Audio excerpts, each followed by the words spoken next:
모든 성경은 예수 그리스도에 대한 내용입니다. 우리가 계속해서 성막을 통해서 신앙생활을 어떻게 해야 되는가를 배우고 있습니다. 이 성막 부분도 예수에 대한 이야기입니다. 범죄단에서 흠없는 양을 선택을 해가지고 사람의 죄를 안수하여서 그 양에게 넘기해서 그 양을 잡습니다. 잡아서 그 피를 하나님께 보이고 그 죽은 양을 그 범죄단에 올려가지고 태웁니다. 그걸 하제라 그래요. 그러면 고기를 태우면 냄새가 나잖아요. 그걸 하나님이 향기로운 향으로 받으신다 이런 보혈을 했어요. 그래서 범죄단에서 우리 죄가 흠없는 양이 희생을 당함으로 죄 문제가 해결된 거죠. 그 다음에 성소를 들어가기 바로 직전에 물두멍이 있는데 그 물두멍에 손발을 씻습니다. 씻고 하는 말이 내가 이렇게 깨끗하게 된 것은 주님의 은혜로 내가 용서를 받은 것입니다. 이렇게 신앙 고백을 하고 성전 안으로 들어가면 등대가 있습니다.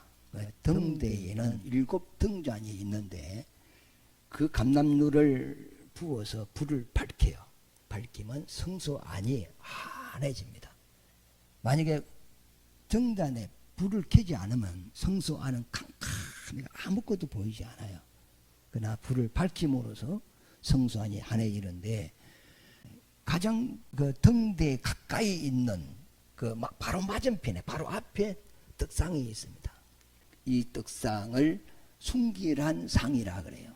거기에 떡 6개씩 2줄로 12개 진설을 해놓고 그 떡 중간에 항료가 있고 그 상 아래에는 포도주 병과 장과 대접과 숟가락이 이렇게 있습니다. 이것이 다 어떤 상징적인 것인데요. 포도주를 상징하는 것은 예수님의 피에 대한 이야기입니다.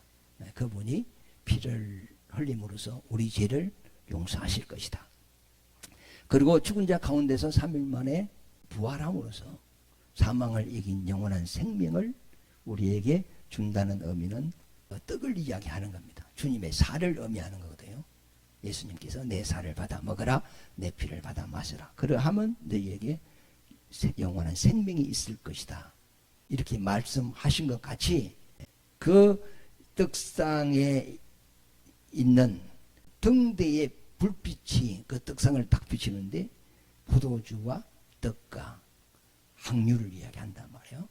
결국 예수님이 이 땅에 오신 것은 피 흘려서 우리 죄를 사하시고 우리에게 영원한 생명을 주러 오신 거 아닙니까? 이것이 하나님의 뜻이단 말이에요. 이것을 하나님이 기뻐 받는다는 거죠.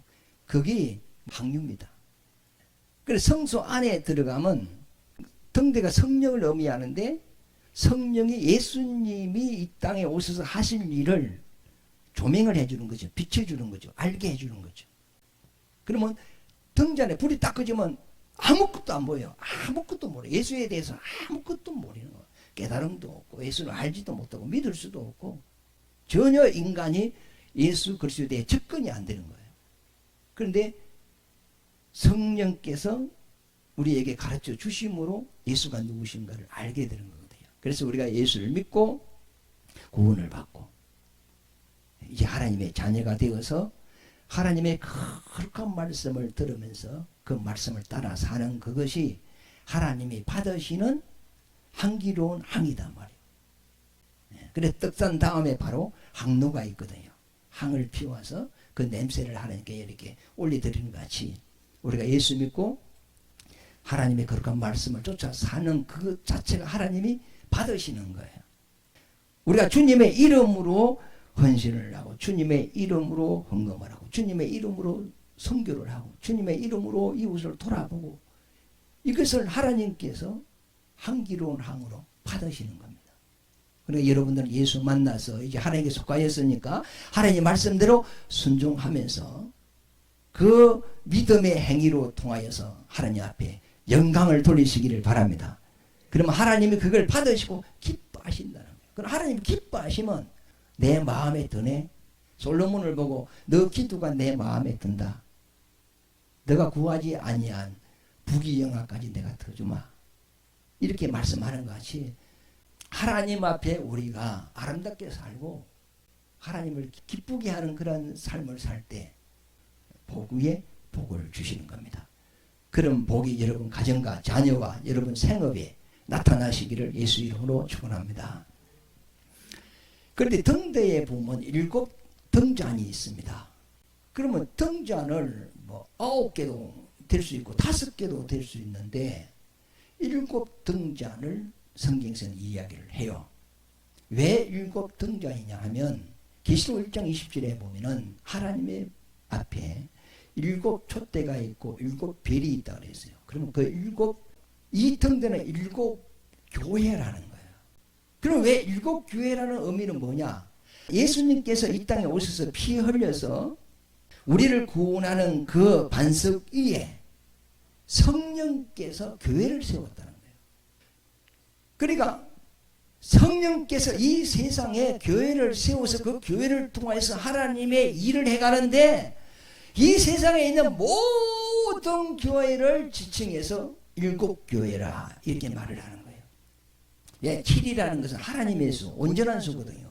근데 하나님이 세운 모든 교회가 7 교회, 그것이 곧 7 등잔이다 말이에요. 그런데 이 교회에는 하나님이 보낸 7 별이 있다는 거예요. 그 별은 바른 말로 7 사자라는 거죠. 각 교회마다 하나님께서 파송한 천사가 있다는 거예요. 사자라는 의미는 왕의 명령을 받고 그걸 전달하러 온 자, 이것을 사자라 그래요. 그런데 각 교회에 성령께서 부르시는 천사가 이리 와 있다는 거예요. 지금 우리 고현중앙교회도 이곳에 천사가 있습니다. 그게 눈에 보이지 않아요. 우리가 영적 생활 할 수 있도록 이렇게 저렇게 막 돕는단 말이에요. 그래서 계시록 2장 3장 말씀에 보면은 아시아 7 교회 이야기를 해요. 그 당시에 7 교회밖에 없었겠어요? 아닙니다. 많은 교회가 있었어요. 그런데 딱 7 교회를 이야기해요. 그러니까 이 세상의 모든 교회는 이 7 교회에 다 속해 있는 거예요. 그런데 그 교회를 소개하고 잘한 부분은 칭찬을 하고 잘못한 부분은 책망을 합니다. 그러면서 마지막 부분에 가서는 기 있는 자는 성령이 교회들에게 하시는 말씀을 들을 것이다. 에베소 교회도 그 말을 하고 서머나 교회도 그 말하고 빌라델비아 교회도 그 말하고 모든 교회에게 기 있는 자는 성령이 교회들에게 하시는 말씀을 들을 것이다. 그러니까 성령이 부리시는 그 천사들이 그 하나님의 말씀을 받아서 각 교회마다 오는 거예요. 와서 그 말씀을 선포할 때 기 있는 자는, 들을 기가 있는 자는 성령이 하시는 말씀을 들으라 그랬어요. 이 교회의 머리는 예수님이시죠. 예수님이 핏값으로 세우는 이 교회를 다스리고 관리하고 보호하고 이렇게 하는 영이 성령입니다. 성령. 그래서 목사의 생각과 마음을 감동하고 감화하고 또 하나님의 말씀을 읽고 또 묵상할 때 깨닫게 하고 또 기억나게 하고 생각나게 하고 진리를 알게 하고. 그러면 목사에게 어떤 이성으로, 옛날에는 성견자라 그랬어요. 성견자는 볼견자거든요. 환상을 보고 꿈을 보고 뭐 어떤 음성을 듣고 그랬어요. 그러나 이제 선견자가 사무엘부터 선지자로 이렇게 바뀌면서, 선지자는 이제는 환상으로도 보지만은 환상보다 뇌로 받는 거예요. 하나님 말씀이 막 귀에서 무슨 소리가 들리는 게 아니고 이 말씀을 읽고 이게 뭔 말이지 이렇게 생각하고 있을 때 성령께서 그걸 깨닫게 하는 거예요. 그래서 하나님께서 깨닫게 하신 말씀을 이제 선포를 하는 거죠. 그런데 주님의 핏값으로 세운 이 교회를 성령이 방치하겠습니까? 아니면 철저하게 관리하고 보호하겠습니까? 예수 믿고 구원받은 하나님의 성도들을 하나님의 뜻대로 인도해 가겠죠. 아마 구원받아서 됐어, 아마 대충 이래 하겠어요? 그게 아니에요. 오늘도 주일날 교회 가야 되겠다, 이런 생각을 성령이 감동을 주는 거예요. 하나님 앞에 가야 되겠구나, 이런 마음을 주는 거예요. 또 때로는 육신의 생각이 있어요. 오늘 어디 가야 되는데, 이런 생각이 들어요. 그래, 두 생각이 있는 거죠. 그때 우리는 내 생각을 포기하고 성령이 주시는 그 감동된 생각을 따라 교회에 오는 거단 말이에요. 그러니까 기회 있는 자는 성령이 교회들에게 하시는 말씀을 들을지어다. 하여튼 성령이 교회들에게 무슨 말씀을 하신다 이 말입니다. 깨달음을 준다는 겁니다. 하나님의 뜻이 뭔가, 하나님의 사랑이 뭔가, 은혜가 뭔가, 축복이 뭔가, 내세가 뭔가, 이런 이 세상이 알지 못하는 하나님께서 우리에게 주고자 하는 그 거룩한 내용을 성령의 그 명령을 받은 천사들이 와서 우리에게 이렇게 막 전달하고 우리에게 깨닫게 하고 기억나게 이렇게 뭐가 성령이 주시는데, 기회 있는 자는 그 성령께서 하시는 말씀을 들을지어다 이 말입니다. 마치 등불이 밝혀져서 떡상을 하나에 비치는 같이 예수가 누구신가에 대해서 성령이 우리에게 깨닫게 해주는 것이 뭐가 있어요. 눈에는 안 보이지만. 그러면 그 감동을 이제 우리가 받는 거죠. 목사가 이제 그 감동을 받고 하나님의 말씀을 깨달은 부분을 말을 하면 여러분도 내가 깨달은 것을 같이 또 깨닫고, 또 깨달으면 그것이 우리에게 믿음이 되고 은혜가 되고 힘이 되고 능력이 되어서 또 그렇게 살고, 그렇게 살면 하나님이 또 영광을 받으시고 기뻐하시고 이렇게 하는 거단 말이에요. 이게 신앙생활이에요. 그런데 성령이 하시는 말씀을 내가 들을 기가 없다. 성령이 주시는 깨달음도 없고 성령이 주시는 생각도 없고 뭐가 없다. 그러면 자기 생각을 이야기하는 거죠. 성경 읽어놓고 종교적인 이야기, 교훈적인 이야기, 윤리 도덕적인 이야기, 인간으로서 선하게 살아야 되는 이야기, 문화적인 이야기, 이런 이야기만 하는 거죠. 그러니까 성령의 교회들에게, 목사에게 하시는 말씀이 있어요. 성도님들에게 각자 하시는 또 말씀이 있어요. 그걸 자꾸 받지 아니하면 그것을 성경에서는 성령을 거역하고 예언을 멸시하고 이런 표현을 썼는데, 제가 한번 읽어보시죠. 계시록 1장 20절 시작. 내가 본 것은 내 오른손에 7별의 비밀과 또 7금 촛대라. 7별은 7교회의 사자요, 7촛대는 7교회니라. 7교회에 하나님이 보낸 사자들이 있다는 겁니다. 계시록 2장 7절에 보면 기 있는 자는 성령이 교회들에게 하시는 말씀을 들을지어다. 이 길은 그에게는 하나님 말씀을 듣고 그걸 믿고 그렇게 행동하는 사람을 이제 이기는 사람이다 말이죠. 그죠? 이기는 그에게는 내가 하나님의 낙원에 있는 생명나무의 열매를 주어 먹게 하리라. 결국 우리에게 생명 준다는, 우리를 살린다는 거 아닙니까? 그래서 성령의 교회들 하시는 말씀을 듣고 그 말씀대로 우리가 성리하고 살면 하나님이 우리에게 생명나무 열매를 준다. 이 생명의 충만함이 여러분 속에 있으시기를 바랍니다. 그런데 성령이 이렇게 이제 말씀하시고 기는 자는 성령의 교회들 하시는 말씀을 듣고 순종하고 이렇게 살아야 되는데 그걸 거부하고 그걸 못 깨닫고 성령의 인도를 못 받으면 그 사람은 어떤 사람이냐? 데살로니가 5장 19절에 보면 성령을 소멸하는 사람이다. 그 다음에 20절에 보면 예언을 멸시하는 사람이 되는 거예요. 예언이라는 말은 하나님의 말씀이 예언의 말씀입니다.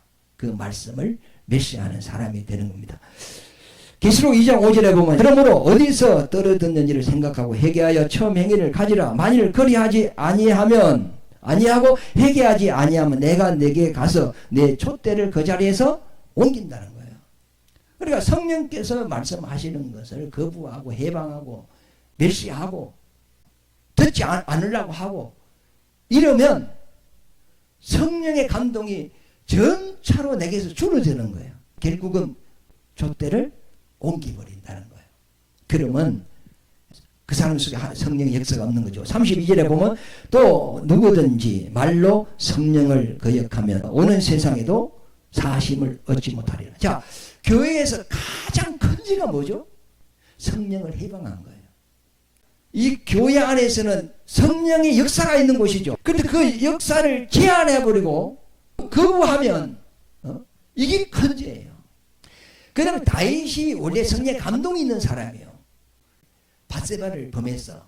그러고 난 이후에 나단 선지자가 와가지고 다윗을 책망을 했습니다. 그때 다윗이 자기 잘못을 깨달고 하나님 앞에 회개하기 시작해요. 제가 잘못했습니다. 용서해 주십시오.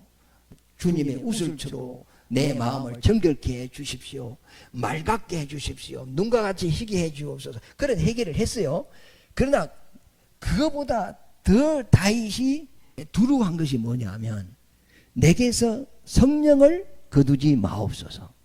만약에 다윗에게 성령 역사가 있는데 그 영을 거두어 버리면 하나님과 전혀 느낌이 전혀 없어져 버리는 거죠. 그러니까 이거 보면 시편 51편 11절에 보면 나를 주 앞에서 쫓아내지 마시며 주의 성령을 내게서 거두지 마소서. 가장 다윗이 두려워하는 것이 뭐냐면 성령을 거둘까 싶어서, 내가 하나님과 잘못한 그것으로 인하여 성령을 거둘까 싶어서 다윗이 가장 무서워했어요. 그러므로 우리가 오직 성령의 감동을 받고 성령의 음성을 듣고 성령의 가르침을 받아서 우리 성령의 인도를 받으시기를 예수 이름으로 축원합니다. 그런데 이 성령께서 교회를 진리 가운데로 인도해 가는 거예요. 어떤 분이 그래요. 목사님이 설교를 하는데 그 사람이 한상에 열려서 천사가 목사를 돕는 걸 봤다고 막 그러더래요. 설교 마치고 난 이후에 목사님 설교하는 가운데 뒤 천사가 목사님을 돕는 모습을 제가 봤습니다. 다른 사람들은 못 봤지만은 그 사람은 잠깐 눈이 열려서 그 한상을 봤다고 하는 거예요. 성경 그대로입니다. 그러니까 이 교회는 목사가 운영하는 게 아니고 보이지 않지만 성령이 역사하는 곳이라는 것을 꼭 기억하시고 성령이 하시는 말씀을 듣고 순종하고 살아야 될 자들인 성도들이라는 거. 그리고 이 교회에 일어나는 모든 일을 이 천사가 하나님께 다 보고를 합니다. 예배 중에 김 집사는 졸고 있구나. 또 어떤 집사님은 말씀을 막 들어보려고 막 사모하는 마음을 가지고 있구나. 또 뭐 봉사를 하고 있구나. 교회를 사랑하구나. 뭐 또 성도를 섬기고 있구나. 이것을 누가 다 보고 있어요? 성령이 파송한 천사가 다 보고 있어요. 우리 각 사람이 태어날 때 하나님께서 영을 하나 붙여줍니다. 그걸 세상에서는 수호신이라고 또 고유천사라고 그래요. 사람은 다른 피조물과 달라요. 하나님의 행상의 모형들 시험받고 오직 유일하게 영을 받은 자는 사람이에요. 그리고 사람은 창세 전부터 하나님의 자녀가 되고 하나님과 함께 될 자예요. 하늘나라를 유업으로 받을 자입니다. 그러므로 사람을 하나님이 짓고 그 사람이 이 땅에 태어날 때 태어나서 죽을 때까지 그 사람과 함께 할 수 있는 천사를 땅에 붙여줘요. 그래 나의 천사도 있어요. 황집사님 천사도 있어요. 눈에 보여 안 보여요? 안 보입니다. 그러나 나의 모든 일거수일투족 모든 것을 다 아는 거예요. 나는 살다가 과거에 어떤 일이 있었던 것을 다 잊어먹어요. 기억이 다 안 돼요. 자, 60년 동안 내가 살았던 거 태어나서 죽을 때까지 다 기억이 됩니까? 안 됩니까? 안 되죠. 그러나 나와 함께한 천사는 다 기억하고 있어요. 나의 모든 행위를 생명록에 기록했다 그러거든요. 그래 종이에 기록한 거 아니잖아요. 돌에 기록한 거 아니잖아요. 영에 기록했다는 거예요. 그러면 나를 백부자 심판 앞에서 심판을 할 때 하나님이 반드시 정인을 세우는 거예요. 자, 재판관은 판결을 내리기 전에 피고인의 말만 듣고 재판을 합니까? 정인을 세웁니까? 정인을 세우죠. 성경에도 두세 정인이 없으면 그 사람의 말을 받아들이지 않아요. 이와 마찬가지로 하나님이 심판할 때 내 정의를 딱 세우는 거예요. 그 정인이 하나님이 내게 붙여준 천사예요. 내가 자고 잘못한 거 모든 것 그가 다 알고 모든 것 그가 다 하나님께 보고를 다 해요. 마태복음 18장에 보면은 어린 소자 하나를 없인 여기지 마라. 그의 천사가 날마다 하나님의 얼굴을 뵙느니라. 그 천사가 항상 하나님 앞에 나의 모든 걸 이야기한다는 거예요. 어떤 사람이 나를 멸시했어요. 나의 천사가 하나님께 일려 바칩니다. 어떤 사람이 내게 축복을 했어요. 나의 천사가 하나님께 일려 바칩니다. 사도행전 12장에 보면 베드로가 복음을 전하다가 옥에 갇혔어요. 그래서 종교 지도자들이 더 이상 이 예수교가 이게 전파되면 안 되겠다. 그러므로 본보기로 이 사도들을 죽이게 한다 해가지고 내일 베드로를 이제 사형을 시키려고 해요. 그런데 마가라고 하는 집사 집에서 온 교인이 모여서 막 하나님 기도하는 거예요. 막 베드로 선생님이 지금 잡혀서 막 감옥에 있습니다. 내일 되면은 이제 사형을 당하는데 하나님 아버지 막 도와주세요. 복음을 전하다가 막 지금 어려움을 당하고 있으면 도와주세요. 막 기도하고 있어요. 그런데 밤중이 되었는데 천사가 나타나가지고 옥문을 열고 베드로를 이 밧줄에 묶어 있는 거 있잖아요. 그걸 딱 끊어버리고 베드로를 들고 꺾고 나오는 거예요. 나오는데 감옥을 지키는 그 군인들이 철문이 저그덩 열리고 막 베드로가 걸어 나와도 보지도 못하고 소리도 듣지도 못하는 거야. 천사들이 눈길을 다 막아버렸어. 그러니까 천사들이 막 베드로를 끌고 나오는데 베드로도 그게 꿈인 줄 알았어. 옥을 이제 벗어 나가지고 길로 나왔는데 천사는 베드로를 놓고 사라져버렸죠. 그래 베드로가 가만 보니까 생시라.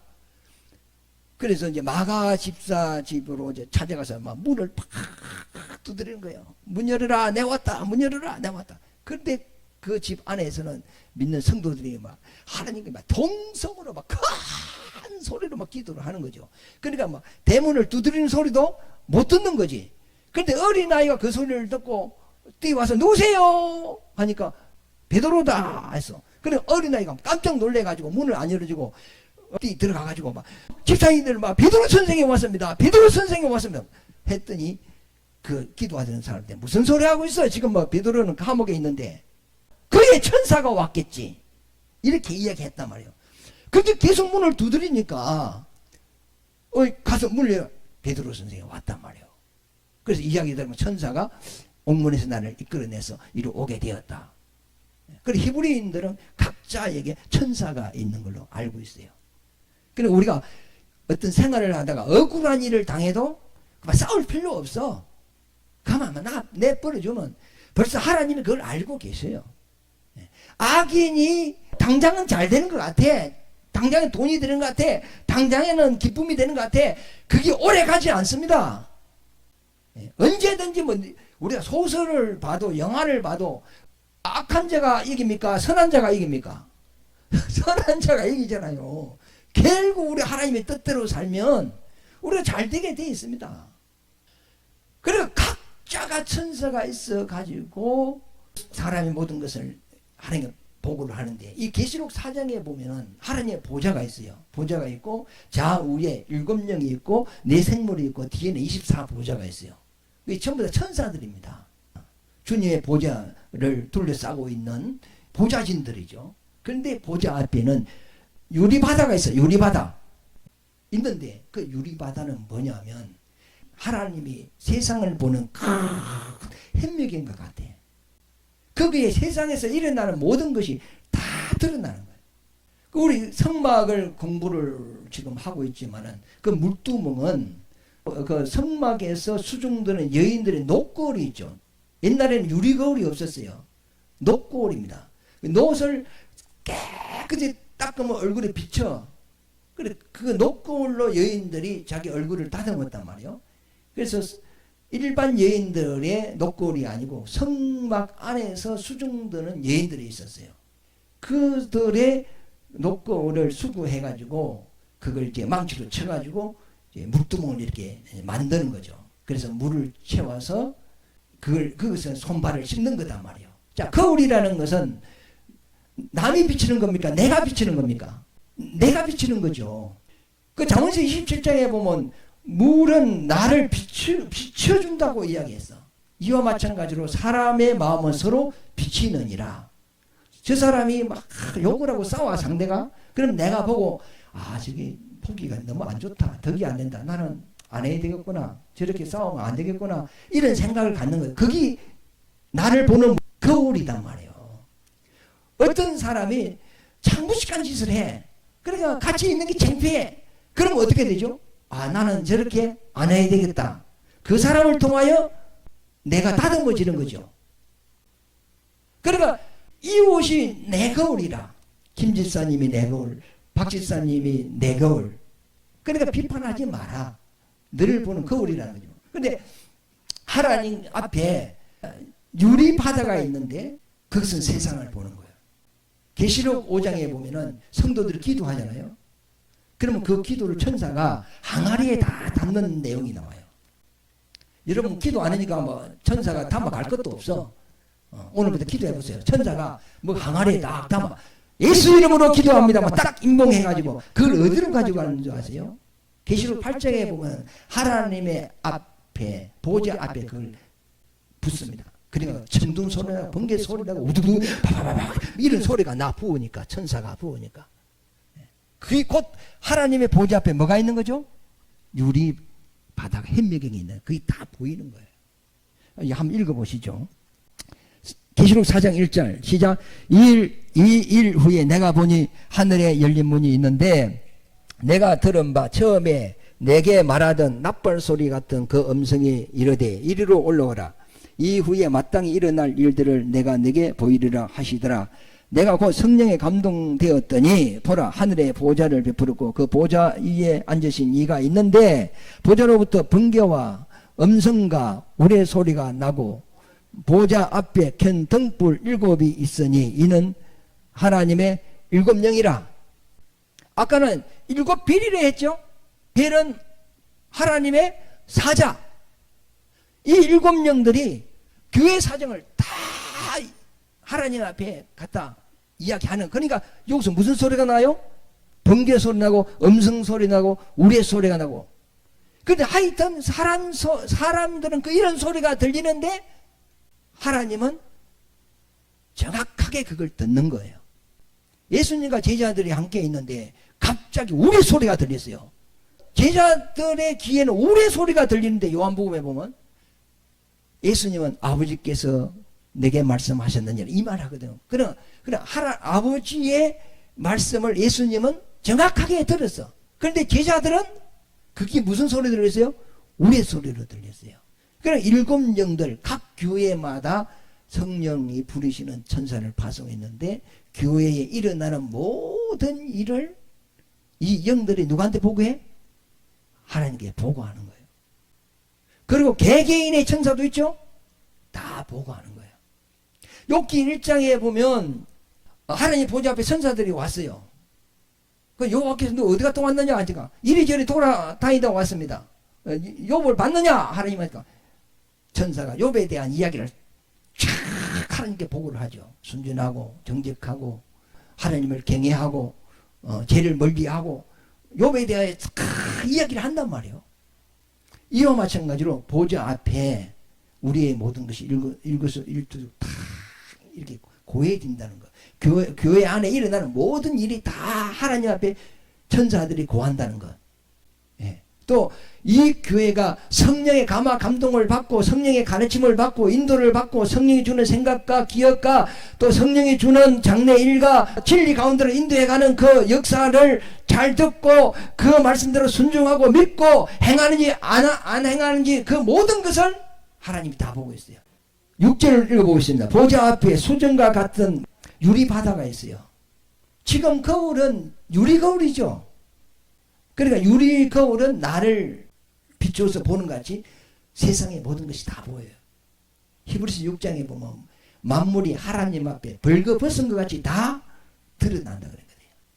내가 옷을 막 아무리 많이 입어도 하나님께서는 내 생각도 마음의 뿌리까지 다 읽어낸다는 거죠. 내 머리카락까지 숫자를 다 파악하시는 분이 하나님이시죠. 자, 머리카락은 뭐 우리가 많아서 못 센다 할지라도 눈썹이라도 셀 수 있나요? 뭐 눈썹이라도 요 못세 뭐 손눈썹이라도 셀 수 있나요? 우리가 어떻게 세서 하나님은 다 안다는 거죠.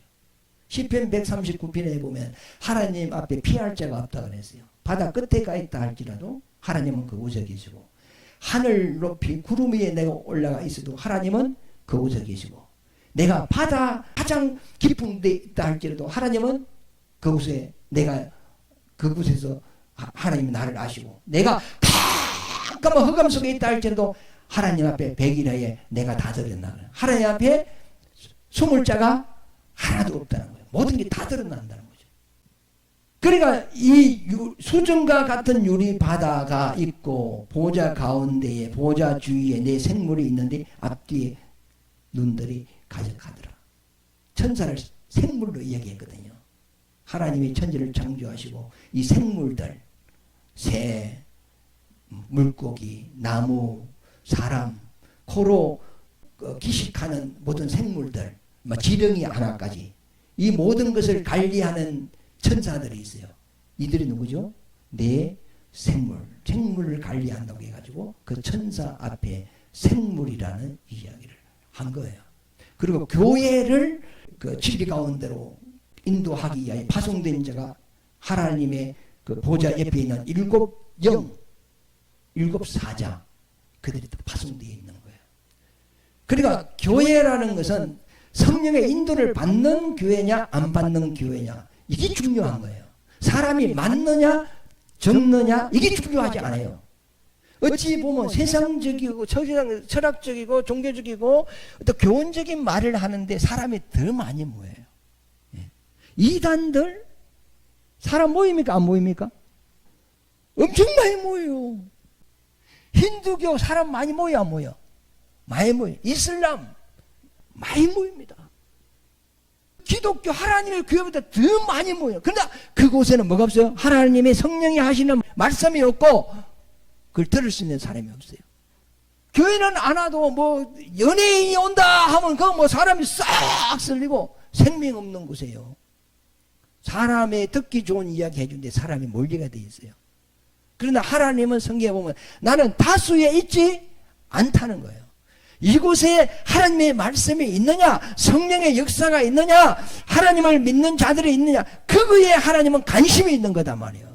우리가 걱정하지 말아야 될 것은 개개인의 천사가 사람이 다 알고 있고, 특히 개인보다는 교회 안에서는 주님의 몸된 교회, 주님이 피 흘려서 죽음으로써 세운 교회예요. 이걸 함부로 하나님이 방치하지 않는다는 거예요. 한 사람이 구원받는 것이 천하보다 귀하다 그랬어요. 그러면 하나님께 돌아왔는데 그를 함부로 하나님이 뭐 그만 무관심하겠어요? 철저하게 관리를 하는 거예요. 성령의 가르침을 받으시기를 예수 이름으로 축원합니다.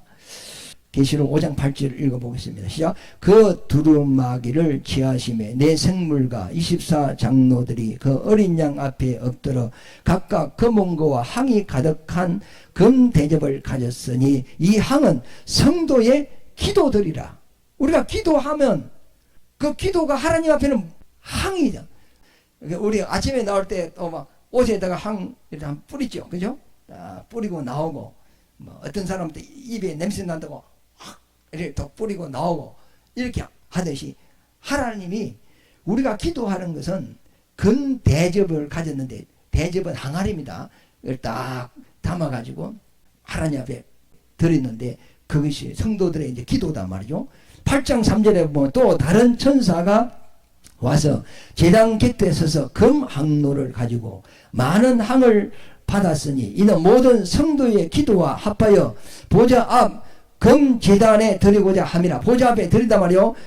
시작. 학년이 성도의 기도와 함께 천사의 손으로부터 하나님 앞으로 올라가는지라. 천사가 항로를 가지고 제단에 불을 담아다가 땅에 쏟음에 뭔 소리가 나죠? 우레와 음성과 번개와 지진이 나더라.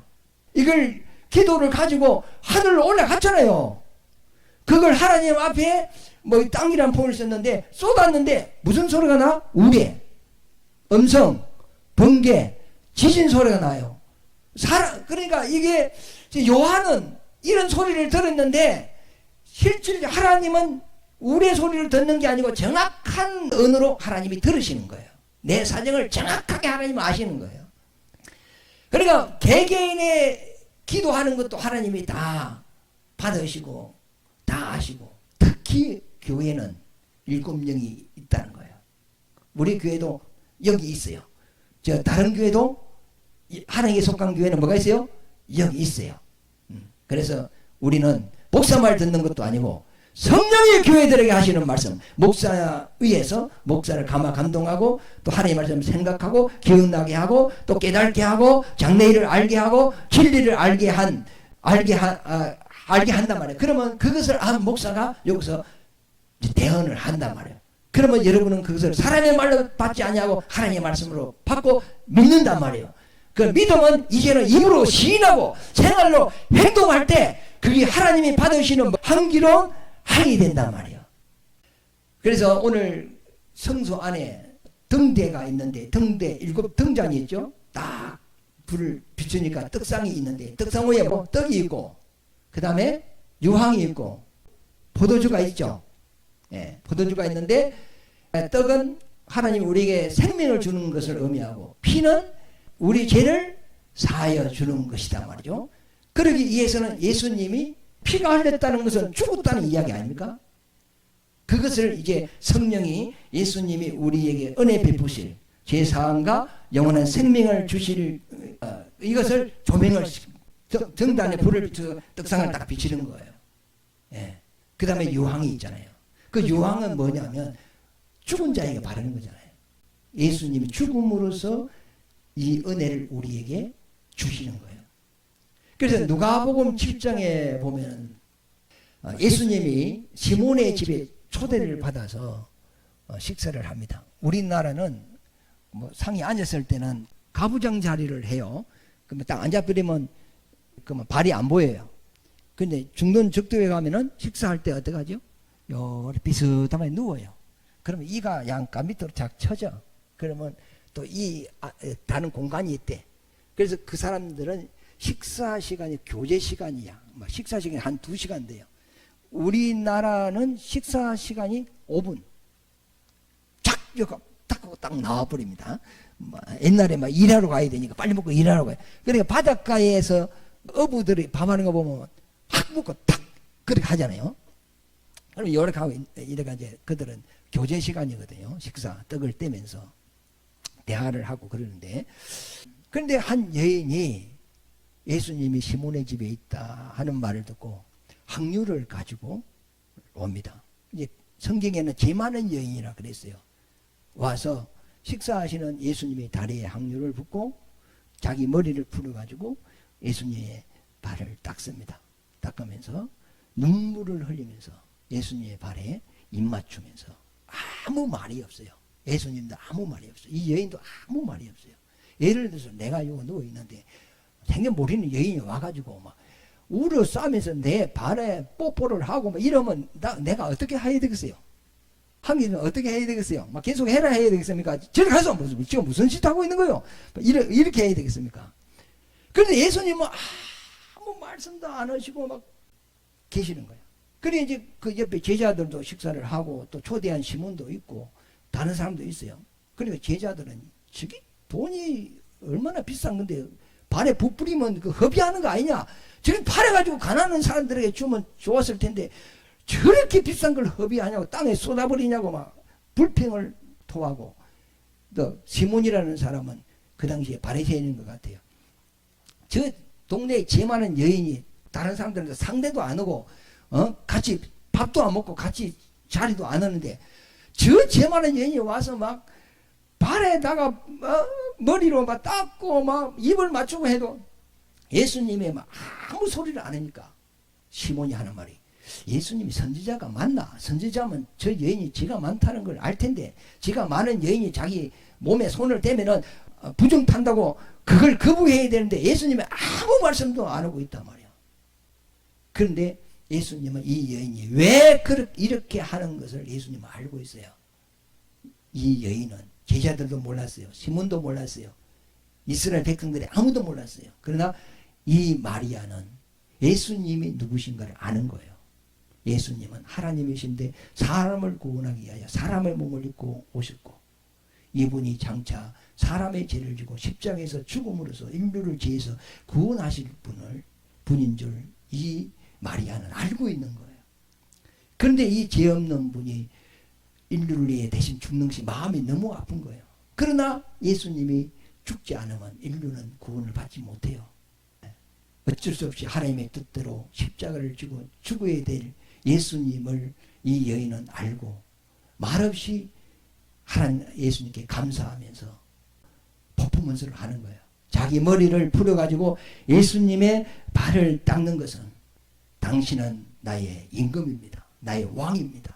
나의 하나님이십니다. 그 다음에 예수님의 그 발에 입을 맞추는 것은 나는 당신을 사랑합니다.